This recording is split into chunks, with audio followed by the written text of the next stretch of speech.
Shadows over Montmartre. Chapter 1: The City of Love and Shadows. The cobblestone streets of Montmartre were washed in the golden light of the setting sun, casting long shadows that danced and twisted like the memories of Paris itself.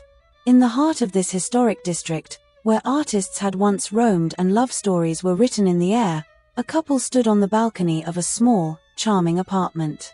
From here, they could see the Eiffel Tower in the distance, its iron lattice glowing against the darkening sky. Meeting in Paris. Marie and Julien had met 2 years earlier, in a café nestled in a quiet corner of the Marais. Marie was a writer, lost in the pages of her latest novel, while Julien was a photographer, capturing the essence of Paris through his lens.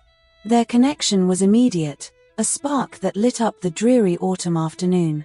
As they talked about art, literature, and the city they both adored, a bond began to form, one that felt as though it had been forged long before they ever met. The allure of Montmartre.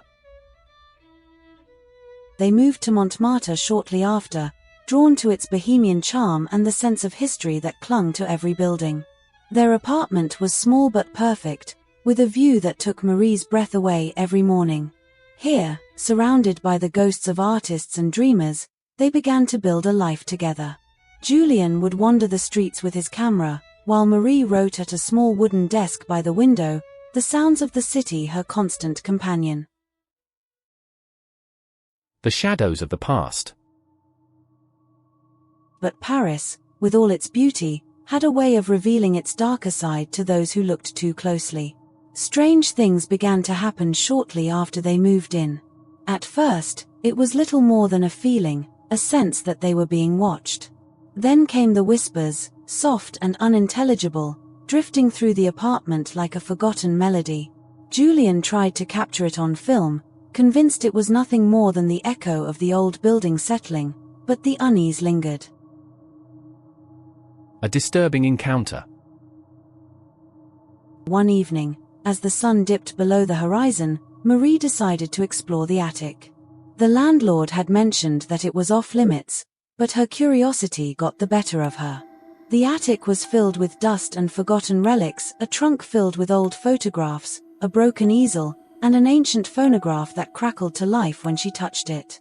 As she sifted through the past, she found a photograph that made her blood run cold. It was a picture of a man and woman, standing in the very spot where she and Julien had posed just days earlier. The resemblance was uncanny, as if they were looking at a picture of themselves, dressed in the fashion of a century ago. The haunting begins. That night, the dreams began. Marie dreamt of Montmartre, but it was different, darker, more menacing. She saw herself walking through the streets, only to find them deserted, the air thick with tension. In her dream, she reached the apartment and saw the same couple from the photograph staring out of the window, their faces pale and their eyes hollow. When she woke, Julien was beside her, his brow furrowed in concern. He had dreamt the same dream. Chapter 2: Unraveling the Mystery. The days passed in a blur of unease. The whispers grew louder, and the sense of being watched became impossible to ignore. Julien's photographs began to change too. He would develop them only to find strange, shadowy figures in the background, figures that hadn't been there when he took the shots. The couple knew they couldn't ignore what was happening any longer. The history of the apartment. Marie decided to dig into the history of their apartment. She spent days in the archives of Paris, poring over old records and newspapers. What she found chilled her to the bone. The apartment had once belonged to a couple, much like them, who had disappeared without a trace in the 1920s. The case had never been solved, and the apartment had changed hands many times since, each new tenant leaving under mysterious circumstances. Julien's descent. As Marie uncovered more about the apartment's past, Julien became increasingly obsessed with his photography. He began to take risks, wandering into parts of the city that most Parisians avoided. He captured images that were beautiful but unsettling, filled with the same shadows that haunted their apartment. His work began to attract attention, and he was invited to exhibit at a prestigious gallery. But the closer he got to his art, the more distant he became from Marie. The Phantom Lovers.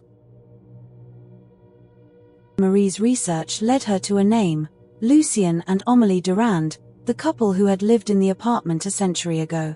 They had been artists too, their love story as passionate as it was tragic. Lucien had been a painter, Amélie a singer, and they had moved to Montmartre to pursue their dreams. But their love had been torn apart by jealousy, and one night, Amélie had disappeared, leaving behind only a single painting of a woman with eyes full of sorrow. A connection across time. Marie began to suspect that they were somehow connected to Lucien and Amélie, that the ghosts of the past were reaching out to them. The dreams became more vivid, more real. She could feel Amélie's presence, her sadness, her anger. Julien, too, was changing. He started to resemble Lucien, not just in his appearance, but in his demeanor. He became more withdrawn, more obsessed with his work, as if he were being consumed by the same darkness that had claimed Lucien. A chilling revelation.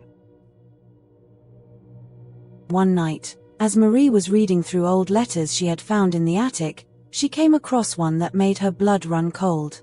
It was from Lucien to Amélie, written the night before she disappeared. In it, he spoke of a pact they had made, a promise to be together forever, even in death. He mentioned the willow grove at the edge of the city, a place where they had shared their most intimate moments, and where they would meet again, no matter what happened. Marie realized with a start that the grove still existed, not far from where they lived. Chapter 3: The Descent into Darkness. Marie and Julien's once idyllic life in Paris was unraveling. The city, which had once felt like a haven of love and creativity, now seemed like a labyrinth filled with shadows and secrets. The couple was drifting apart, each caught in the grip of the past, haunted by the ghosts of Montmartre. The exhibition. Julien's exhibition was a success, drawing crowds who were captivated by the eerie beauty of his photographs. But the success came at a cost. Julien was more distant than ever, his mind preoccupied with the shadows that seemed to follow him everywhere. Marie attended the opening, but she could hardly recognize the man standing before her. He was lost in his art, consumed by it, and she felt as though she were losing him to something she couldn't understand. The Willow Grove. Determined to find answers, Marie decided to visit the willow grove mentioned in Lucien's letter. It was a forgotten part of the city, overgrown and abandoned. As she wandered through the trees, she felt a presence, as though she were not alone. She found a small clearing, where the grass was flattened as if someone had lain there recently. In the center of the clearing was a stone, worn smooth by time, with the names Lucien and Amélie carved into it. The air grew cold, and Marie felt a shiver run down her spine. She knew she had found the place where Lucien had made his pact, and she feared what that meant for her and Julien. The Curse. Marie's discovery led her to believe that the apartment, the grove, and the city itself were connected by some dark force. She began to suspect that Lucien's love for Amélie had turned into an obsession, one that had cursed them both. The more she uncovered, the more she feared for Julien. The shadows in his photographs, the whispers in their apartment, they were all signs that Lucien's spirit was trying to reclaim what he had lost. Julien's transformation. Julien, unaware of Marie's fears, was slipping deeper into the darkness. He became more erratic, more volatile. His art took on a darker tone, filled with images of despair and loss. He spent hours alone in the attic, working on something he refused to show Marie. She could hear him talking to someone, though she was certain he was alone. The distance between them grew, and Marie felt powerless to stop the descent.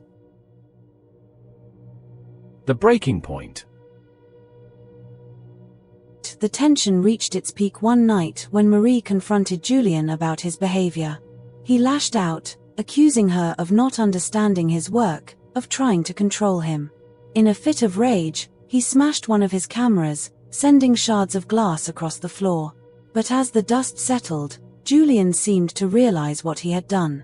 He broke down, confessing that he felt as though he were losing himself, that he was being pulled into something dark and terrible. Marie held him as he wept, but she couldn't shake the feeling that they were both in terrible danger.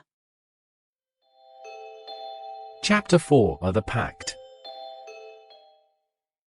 The revelation of Lucien and Amelie's pact weighed heavily on Marie's mind. She knew that whatever had happened to them was now happening to her and Julien. The only way to break the cycle was to confront the past head-on. The final letters. Marie returned to the attic, determined to find more clues about Lucien and Amelie. She discovered a bundle of letters, hidden beneath the floorboards, that detailed the final days of their relationship.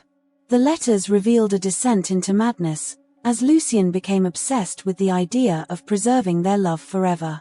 He spoke of rituals, of dark arts that could bind them together even in death. Amelie's last letter was one of desperation, pleading with Lucien to stop before it was too late. A dangerous plan. Marie realized that the only way to save Julien was to break the pact that Lucien had made. She sought the help of a local historian, an expert in the occult, who confirmed her worst fears. Lucien had used a forbidden ritual to bind his and Amelie's souls to Montmartre, trapping them in a cycle of love and despair. The historian warned that breaking the pact would be dangerous, that it could unleash forces beyond their control. But Marie was determined to try. Confronting the past. Marie convinced Julien to go with her to the Willow Grove. She explained everything she had learned, and though he was skeptical, he agreed to go. The grove was even more foreboding at night, the trees casting long shadows that seemed to move of their own accord. They found the stone again, and Marie began to recite the ritual she had found in the letters, hoping to free Lucien and Amelie from their torment. The spirits awaken. As Marie recited the words, the air grew thick with tension. The wind picked up, whipping through the trees with a howling fury. Julien suddenly collapsed, clutching his chest as though he were in pain. Marie rushed to his side, but before she could reach him, she was thrown back by an unseen force. The grove was alive with energy, and through the chaos, Marie could see the faint outlines of Lucien and Amelie, their faces twisted in anguish. A deadly choice. Marie realized that the spirits were not at peace, they were angry, desperate to hold on to the love they had lost. Lucien's obsession had twisted their bond into something dark and destructive. If Marie wanted to save Julien, she would have to make a choice. She could complete the ritual and risk losing him forever, or she could abandon it and hope that their love would be strong enough to break the curse on its own.